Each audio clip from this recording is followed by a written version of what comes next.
Hey, welcome to the channel. I'm Randy with R&R Woodworking, and I know what you're thinking to yourself. You're thinking, Randy, why are you sitting on this luxurious bench? I'm going to tell you about this bench because that's going to be the subject of tonight's build. This bench right here, I was built, but these plans, 731 Woodworks. Go over and check him out. I'll put a link in the description to the channel and also to his website. He has a bunch of plans over there. These are phenomenal.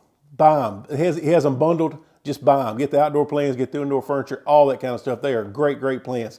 This right here is, I didn't count it, probably 15, 20 pages. There are pictures, cut lists. It tells you every single thing you need to build this bench and other I bought them all, so all of his projects are the same. Check them out in the description, 731 Woodwork. Go over and check out his website.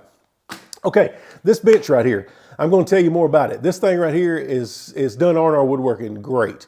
We build a lot of them, and we do very well with them. We do anything from engraving the armrests, we engrave the back, whatever they want to do. We'll stain them any color, we'll paint them. We'll cover them with spar urethane if they're sitting outside. We put rubber feet on them. All of the stuff that I'm talking about will be in the description below if you want to pick it up. These things are great. They're very comfortable benches. You can see them. I'm almost falling asleep. It's a very comfortable bench. But what we're going to do tonight is we're going to build one. I'm not going to share the measurements. I'm not going to share the cut list and everything with you because you need to go get the plans for yourself on that. But we're going to walk through it. I'm going to tell you how to build these things. And at the end of the video, if you stick around, I'm going to tell you how we sell them. I'm going to show you how we stage them. And I'm going to tell you how much it costs to build it. And then also how much money you can make selling these. Remember, be kind to pine. It's okay. Use pine. It's going to be great. Let's get to the build. I'll see you at the end of it. All right, 731 woodworking plans. Start unloading wood and start cutting it. It's a lot of cutting. I'm not going to get into measurements and dimensions and all that kind of stuff because those are in the plans, and we need support the person who provided the plans and purchased them from him. But right here, we're cutting our back slots. These are out of the one before. It takes about 14 of them, I think. So you just rip through them. And you see what I'm using there? I'm using a skilled miter saw. It's a bit of workhorse. It's not an expensive saw. It does have its issues, dust collection and things like that. But it's a good saw. I'm running a CMT Chrome on there, and it does a very good job. Been very pleased with it. This right is a little dangerous. Probably not the best way to do that, but that's cutting the feet on the legs, and you can see the plan how to do that as well. Still ripping down the 2x4s. All right, now, here we go. Craig. This is a Craig 720. It's quite a few pocket holes on this bench. You don't have to have it. You can use the other little small pocket hole jig that Craig makes, or Masca, any of those. This right here just makes it a lot easier, and the dust collection is phenomenal on this Craig 720. So once again, I have a link to all these tools in the description below as well. So you're just ripping through, putting pocket holes and everything that we need to. And now we're going to assemble a leg. You'll take one of your short pieces there. You see how the cuts go to the inside. Use a little tBuyBuild 3. This is outside. Use a little coated 2.5 Craig screws. And you just, very simple, just put them in there, screw them together. Do the same thing on the other side. And there you go. You have one leg made. Now you're going to do the exact same thing again for the other side. I tend to like using tBuyBuild 3, especially outside. It's more waterproof. I highly recommend that. Don't use anything that's not, if it's going to be outside. Now, this right here is your seat back frame, basically. You do not have to have a track saw to do this. You can do it with a jigsaw, you can do it with a circular saw, you can do it with a band saw, whatever you want to have. I have a track saw that someone gifted to me. I'm going to use it. So, but that's your cutoff. You throw that away, and that's your seat back alignment. That's what everything's going to go hook to. You need 2 of those. Okay, you can see here, just put it face down. Here's another one of your seat back frames. Put glue on each end. We're going to pocket hole this one as well. You just flush it up there, run your 2 pocket holes in it. You're looking at the back of the seat frame right here. Flip it to the other side, do the same thing. It takes 2 of these runners. So you'll put another one down there at the other end. This is where I probably should have looked at the plans. I did not. They tell you exactly where to put that. But since I was filming it, I just said, hey, I'll eyeball it, and it worked out okay for me. That was my eyeballing. Flip it around, you're going to do the same thing to the other side. Once again, using those coated screws, 2.5s. And that's what your seat back should look like once you get it completed. Now you can see where the 1x4s are going to sit on it. So now let's build the seat frame. You're going to have your front and back pieces, and you're going to have your 4 seat frame cross members, pocket hole again, glued again. I like to do one on one side, one on the other side before I start putting the middle ones in. You'll take that measurement there, and once again, it's in the plan. You'll just mark it for your other 2 frames. I love that pencil. I'll put a link in the description below too. Love it. You put your other one on, screw it to it. This is also where you can hide some of your rougher 2x4s on the inside because they won't be seen. Glue on both ends, flip it over. Now you're putting your backside on. I always like to do both the end pieces first. Squares everything up, and then I'll screw the center ones. Once again, lining them up with the marks that's in the plans. Now you have your seat frame built. Now you're going to take that back that we built earlier, and you're going to test fit it. If you did everything right, it should fit right in between there. Take some tBuyBuild, put it on each side. Hide a little glue underneath the table, wipe it on my shorts there. It's a good place for it. I like to run a screw in the back side. Those are coated deck screws. I usually just run one. It just kind of pulls the seat back against that back 2x4, frames it up good, firms it up good, and then I'll run one on each side of it. You can do more than one if you want to, but your legs will also screw into this. So this is just hold it in place. You start putting your legs on, and that's where we're at now. You glue it, take your legs. It tells you how far and how tall you need to mark them there.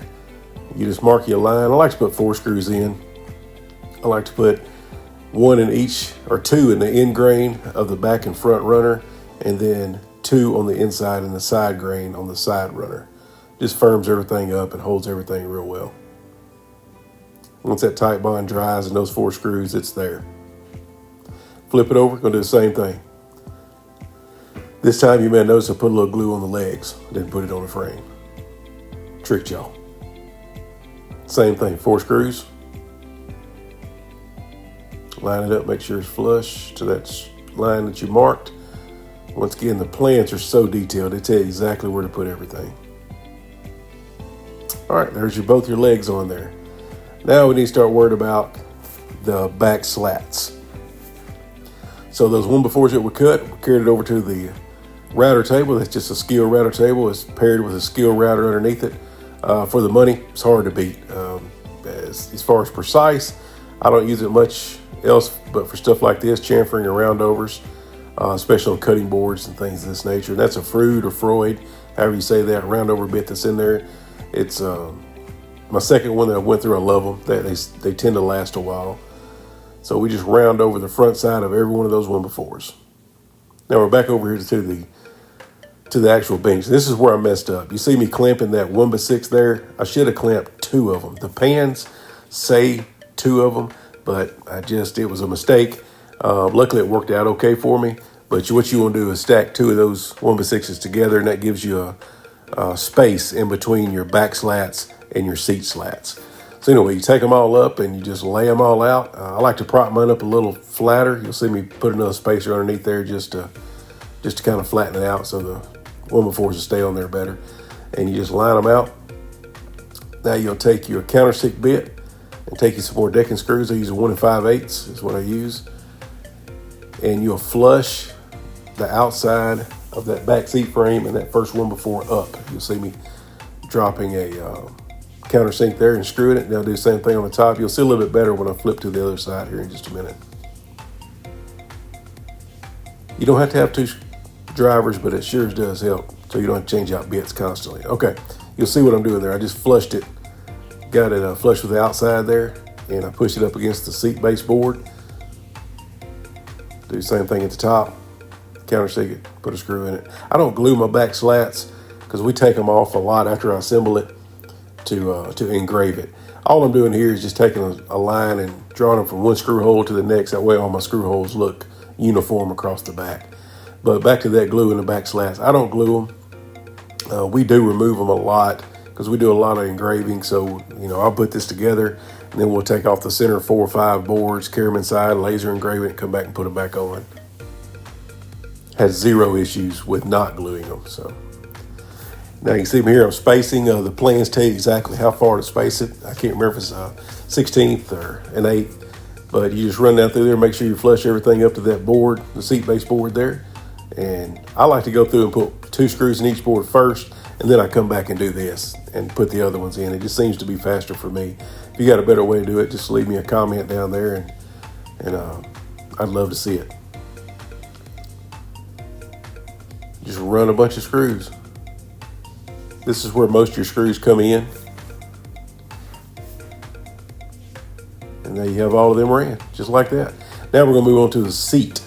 That right there is my little trusty 90 from Faith Valley Tools. Once again, I'll have that link in the description.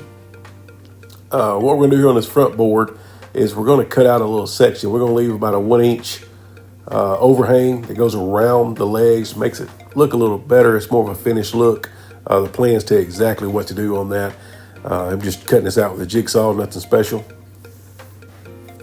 And then I'll carry all of these seat frames over to the router, and I'll round over all of them. That way, it just looks a little cleaner that way. As you can see, they've all been round over. I countersink everything. And I'm gonna put a little glue on it right here. And I do glue the bottom slats. Anybody got a better glue bottle than this? Just leave me a comment in the section below what you really like, and I'd like to give it a shot. Okay, so we're gonna put the board back up here, and I think right about here is where I almost break my phone. Yep, there it goes. Hammers it. Oh, that was close. Everything looked okay. All right, I moved it this time a little bit more secure. Go back in, and you'll just start putting countersink and screws and everything. You take the front board and put it there. You take the back board, just shove it up against the back frames back there, and you take that center board and just center it, leaving you a gap in between both of them. Once again, it tells you exactly what to do in the plans.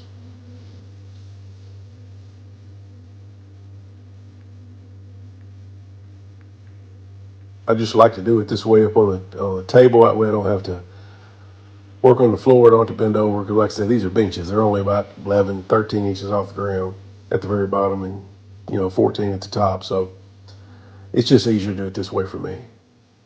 And it's been a good time to talk about the sponsor of this video. The sponsor of this video is you. Thank you so much for watching this. And if you like it so far, hey, please subscribe and give me a thumbs up. It really helps the channel and helps us get this thing off the ground. And I really, really would appreciate it. And once again, on the comments and everything, I look and read every single one of them. I will answer every one of them, and good or bad, and I appreciate it. But yeah, if you like what you see, just like and subscribe. Right here, I'm just took me a speed square there to kind of tell where those center sections were, so I can hit them with the screw.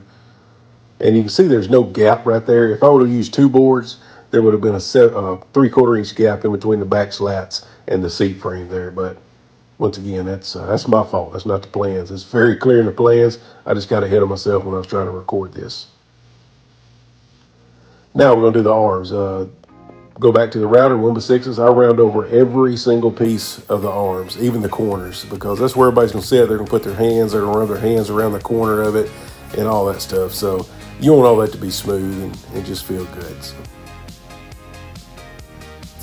Now we'll come back over here, we're going to mount the armrest. You just run a bead of glue down it. I like to take the back and I flush it with the back of the leg, and that leaves about 1 inch to 1.25 inches overhang on the front. I put 1 screw in the back, I put 1 screw in the front, and I put a screw in the middle.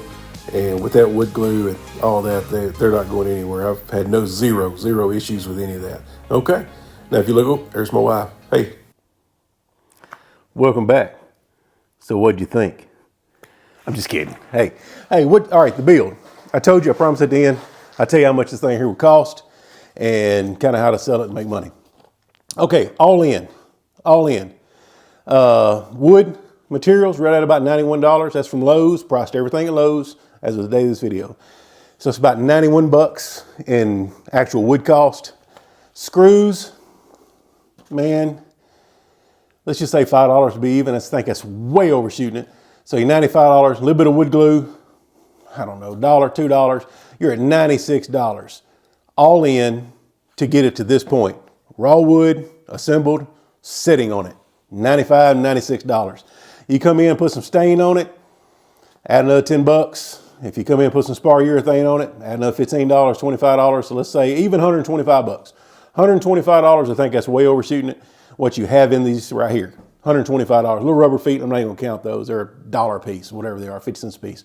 So $125 all in on this bench. This is a great bench. We have sold a blue ton of these benches. They're really what helped build R&R Woodworking, are these benches. $125 all the way in. What I sell these things for, now there is labor involved. You got to understand that. You got to have tools. You got to have all that stuff. You can't build this with just hopes and dreams and one hammer and a rubber band. You can't do that. So you do have to have some tools. But if you have some basic tools, circular saw, drill, screw gun, any of that stuff, you can make these. $125 all the way in. And what we get on these things finished are $330. And we sell a lot of them. 330 bucks, $125. I don't know if you can do the quick math. I can't do that either. What is that? That's $205 is what you're making. $205 for your time. And you can cut and build one of these in about 2 hours. If you've been making them, you know what you're doing. Probably about 2 hours. So that breaks down to $100 an hour. That's not terrible. It's not bad at all. Now, of course, you got some sanding in that, some polying. So you may have 3 hours in it all together. So of course that goes down to 75 bucks, whatever that is. So you can build this. And this is not a hard build. As you can see it, I told you, if I can do it, anybody can build this stuff if I can build it, because these plans are phenomenal.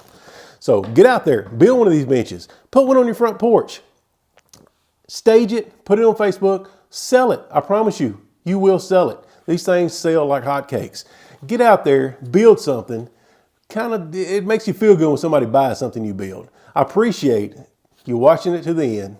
If I can do anything for you, just comment in the bottom. I'll answer. I read every last one of them, and I answer every last one of them, good or bad. I will answer them, and I appreciate all the feedback. Hey, if you liked the video, hit that like button, hit the subscribe button, hit the notification, let you know every time we upload a new video. And if you want to check out one of our other videos, check these out right here.